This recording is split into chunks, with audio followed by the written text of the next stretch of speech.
pagi anak-anak, salam olahraga. Baik anak-anak, kita berjumpa lagi untuk pembelajaran hari ini.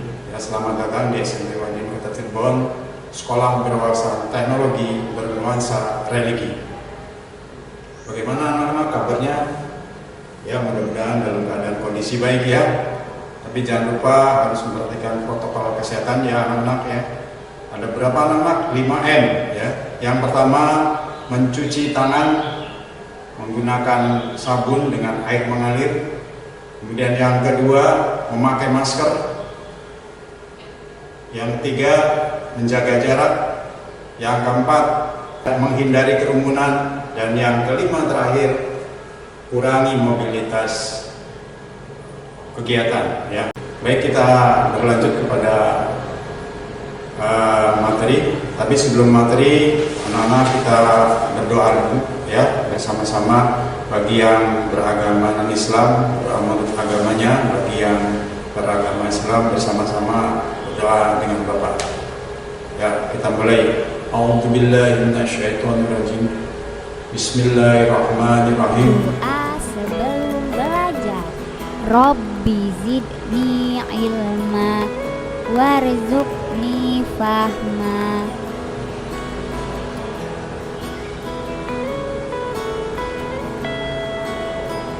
Doa sebelum belajar. Robbi zidni ilma warzuqni fahma.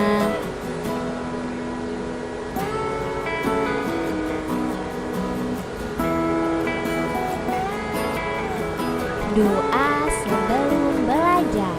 Robbi zidni ilma warzuqni fahma.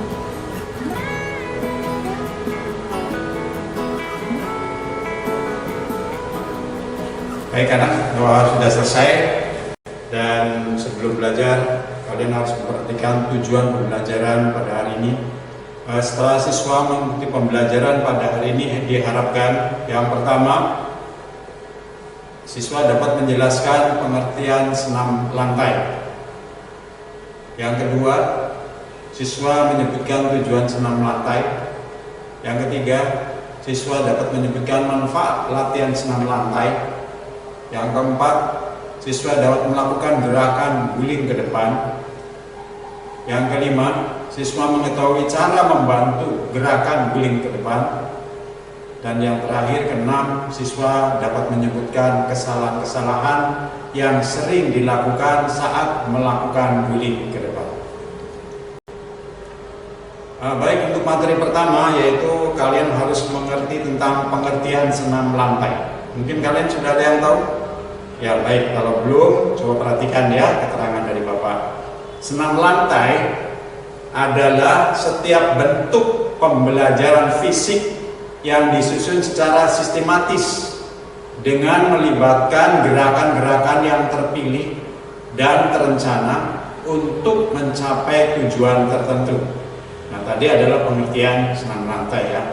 Lanjut kepada tujuan senam lantai. Jadi kalian kalau sudah mempelajari senam lantai akan ada tujuan yang harus dicapai. Yang bagian A, tujuannya adalah meningkatkan kemampuan melakukan bentuk-bentuk gerakan senam lantai. Kemudian bagian B-nya, membentuk kemampuan untuk melakukan gerakan senam lantai dengan alat. Ya. Selanjutnya, kalian juga harus mengetahui tentang manfaat latihan senam lantai. Apa sih manfaatnya latihan senam lantai itu yang kita lakukan? Manfaatnya yang pertama, manfaat bagi fisik kita, ya. Bagi fisik kita berkembangnya daya tahan otot, kemudian berkembangnya kekuatan, kemudian berkembangnya power, kemudian berkembangnya kelentukan, koordinasi, kelincahan dan keseimbangan. Nah, kemudian manfaat selanjutnya adalah manfaat mental dan sosial. Ya, manfaat mental dan sosial ini berkembangnya kemampuan berpikir secara kreatif dalam pemecahan masalah gerak, serta berkembangnya kemampuan mental. Nah, itu adalah manfaat dari latihan senam lantai yang kita lakukan. Ya. Selanjutnya adalah aktivitas pembelajaran senam lantai guling ke depan. Ada beberapa yang harus kalian perhatikan. Yang pertama, pembelajaran guling depan. Gerak guling ke depan ada artinya anak-anak. Apa sih artinya? Ya, gerak guling depan adalah gerakan mengguling atau menggelinding ke depan dengan gerakan tubuh harus dibulatkan, ya. Nah, pembelajaran guling ke depan ini ada sikap awalnya, ya. Yang bagian A guling depan dari sikap awal jongkok. Jadi awalnya jongkok dulu. Bagaimana sih caranya melakukan guling depan dengan sikap awal jongkok itu? Yang pertama, sikap awal jongkok, ya. Kedua kaki dirapatkan, jadi kedua kakinya dirapatkan. Kemudian letakkan lutut ke dada, ya. Ini bagian pertamanya. Selanjutnya yang kedua, kedua tangan menumpu di depan ujung kaki, kira-kira kurang lebih 40 cm, ya. Tuh. Kemudian yang ketiga, kemudian bengkokkan kedua tangan, letakkan pundak, ya, pada matras, ya, dengan menundukkan kepala dan dagu sampai ke dada, ya. Selanjutnya yang keempat, setelah itu dilanjutkan dengan melakukan gerakan berguling ke depan, ya. Dan yang terakhir, ketika panggul menyentuh matras, peganglah tulang kering dengan kedua tangan menuju posisi jongkok. Nah, tulang kering ini ada pada kaki, ya, jadi dipegang supaya bisa berdiri kembali. Nah, itu tadi adalah gerakan awal guling ke depan dengan awalan jongkok. Sekarang bagian B, guling depan dengan sikap awalan berdiri. Ya, yang tadi yang pertama jongkok, sekarang awalan berdiri. Bagaimana cara melakukannya? Kalian perhatikan, ya. Nah, yang pertama sikap awal berdiri dengan kedua kaki rapat, lalu letakkan kedua telapak tangan di atas matras lebar bahu. Nah, di depan ujung kaki sejauh kurang lebih dari 50 cm, ya. Itu yang langkah pertama. Kemudian langkah kedua, bengkokkan kedua tangan, lalu letakkan pundak di atas matras dan kepala dilipat sampai dagu menempel bagian dada, ya. Dan yang ketiga, selanjutnya dengan berguling ke depan, yaitu saat panggul menyentuh matras, lipat kedua kaki dan pegang tulang keringnya dengan tangan, ya. Kedua-duanya tangannya megang tulang kering kaki, kemudian menuju ke posisi jongkok. Nah, kalian bisa lihat gambar di sini. Bagian pertama sikap awal berdiri. Nah, nomor 1 berdiri, kemudian nomor 2 jongkok, ya. Kemudian nomor 3 kepala ditekuk, ya. Sambil lanjutkan nomor 4 tangan megang tulang kering kaki kedua-duanya. Kemudian nomor 5 sikap mau berdiri, dan yang terakhir adalah nomor 6 berdiri, ya. Itu adalah guling depan. Nah, anak-anak, kalian supaya paham, coba lihat pembelajaran video roll depan pada video ini. Kalian perhatikan dengan seksama supaya kalian bisa mengikuti di rumah. Silakan kalian saksikan video ini.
Video pembelajaran roll ke depan. Nah, kita lanjutkan karena kalau roll depan tidak bisa dilakukan sendiri, kamu bisa minta bantuan kepada guru kamu atau teman kamu. Yang penting tahu cara membantunya, ya. Nah, kita perhatikan cara memberikan bantuan guling ke depan. Yang pertama, posisi awal berdiri, ya. Kemudian tubuh dibungkukan dengan kedua tangan diletakkan di lantai. Kemudian yang nomor 2, nih perhatikan untuk yang membantu, teman yang membantu berdiri di sampingnya, ya, sambil salah satu menahan tengkuk, ya, tengkuk, dan tangan yang lainnya mendorong kaki hingga mampu berguling ke depan. Dan yang ketiga, posisi ayat jongkok kemudian berdiri. Nah, itu bisa dilihat gambar nomor 1. Ini cara menolongnya, temannya ada di samping, ya. Kemudian nomor 2, ya, nomor 3, dan yang keempat sampai guling ke depan. Nah, itu beberapa contoh membantu guling ke depan, ya. Nah, selain itu juga anak harus tahu, ya, ada anak yang sering melakukan kesalahan saat guling ke depan atau roll ke depan. Nah, kesalahan ini harus kamu perhatikan, dan nanti kamu pada waktu melakukan di matras jangan melakukan kesalahan ini. Apa sih kesalahannya, Pak? Nah, perhatikan kesalahan-kesalahan yang sering dilakukan saat guling ke depan. Yang pertama, nah, kedua tangan yang bertumpu nih tidak tepat. Tidak tepatnya bagaimana? Mungkin dibuka terlalu lebar atau terlalu sempit, ya, terlalu jauh atau terlalu dekat dengan ujung kaki. Jadi harus diperhatikan, jauh dekatnya, lebar sempitnya harus diperhatikan. Jangan sampai terlalu lebar, terlalu sempit, ya, atau jauh atau dekat dengan ujung. Nah, ini kesalahannya itu. Nah, kemudian tumpuan salah satu atau kedua tangan kurang kuat. Jadi kadangkala kedua tangan sebagai tumpuan pada waktu roll depan dua-duanya kurang kuat. Nah, itu akibatnya nanti akan bergulingnya ke samping atau ke kiri, ke kanan, ya. Atau lagi ke tangannya yang satu yang kurang kuatnya, ya. Jadi itu bisa membuat kesalahan. Kemudian 3, ya, bahu tidak diletakkan di matras, ya. Bahu ini tidak diletakkan di matras saat tangannya dibengkokkan. Jadi pada waktu membengkokkan tangan, bahu ini harus ada di matras. Kalau tidak di matras, maka akan tergelincir ke samping kanan atau ke kiri, ya. Kemudian kesalahan berikutnya yang keempat, saat gerakan berguling ke depan, kedua tangan tidak ikut menolak. Jadi tangannya diam saja, tidak ikut mendorong, ya, sehingga guling ke depannya akan mengalami kesalahan.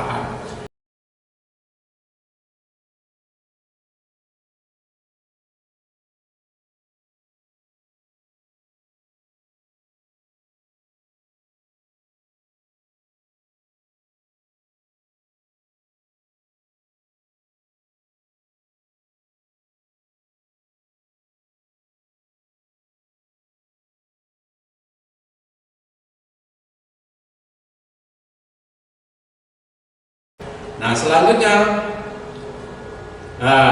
kesimpulan sekarang, ya, untuk mengakhiri kegiatan hari ini kita lakukan kesimpulan. Yang pertama, pengertian senam lantai, anak-anak, ya. Tadi sudah dikemukakan di atas bahwa senam lantai adalah setiap bentuk pembelajaran fisik yang disusun secara sistematis dengan melibatkan gerakan-gerakan yang terpilih dan terencana untuk mencapai tujuan tertentu, ya. Itu pengertiannya. Kemudian tujuan senam lantai meningkatkan kemampuan melakukan bentuk-bentuk gerakan senam lantai, ya, dan melakukan gerakan senam dengan alat. Kemudian manfaat latihan senam lantai, ya, berkembangnya daya tahan otot, kekuatan, power, kelentukan, koordinasi, kelincahan, dan keseimbangan, serta berkembangnya kemampuan mental, ya. Selanjutnya, kesimpulan yang keempat, aktivitas pembelajaran senam lantai guling depan itu ada 2. Yang pertama, guling depan dari sikap jongkok. Yang kedua, guling depan dengan sikap awal berdiri. Kemudian selanjutnya, cara memberikan bantuan guling ke depan bagi teman kamu yang mau membantu kamu untuk guling ke depan. Teman yang membantu itu berdiri di sampingnya, ya, sambil salah satu menahan tengkuk dan tangannya lain mendorong kaki hingga mampu berguling ke depan, ya. Dan yang keenam, kesalahan-kesalahan yang sering dilakukan saat guling ke depan itu kedua tangan bertumpu tidak tepat, tumpuan tangan kurang kuat, bahu tidak diletakkan di matras, dan kedua tangan tidak ikut menolak. Nah, ini kesalahan-kesalahan. Demikianlah kesimpulan pembelajaran hari ini anak-anak ya.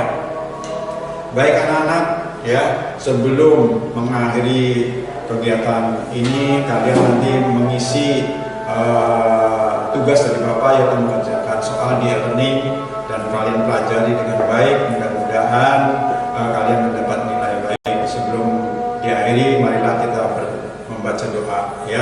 Membaca doa mulai. Doa sesudah belajar. Bismillahirrahmanirrahim. Allahumma inni istaudi'uka ma'allamtanihi fardudhu ilayya inda hajati wala tansanihi ya rabbal alamin. Kita ulangi lagi ya, semoga cepat hafal. Bismillahirrahmanirrahim.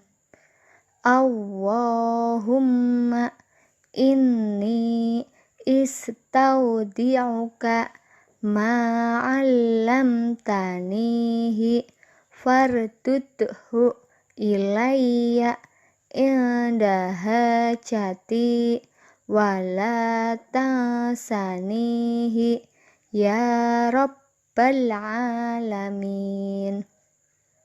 Artinya, ya Allah, sesungguhnya kutitipkan kepadamu apa yang telah Engkau ajarkan kepadaku, maka kembalikanlah dia kepadaku di saat aku membutuhkannya.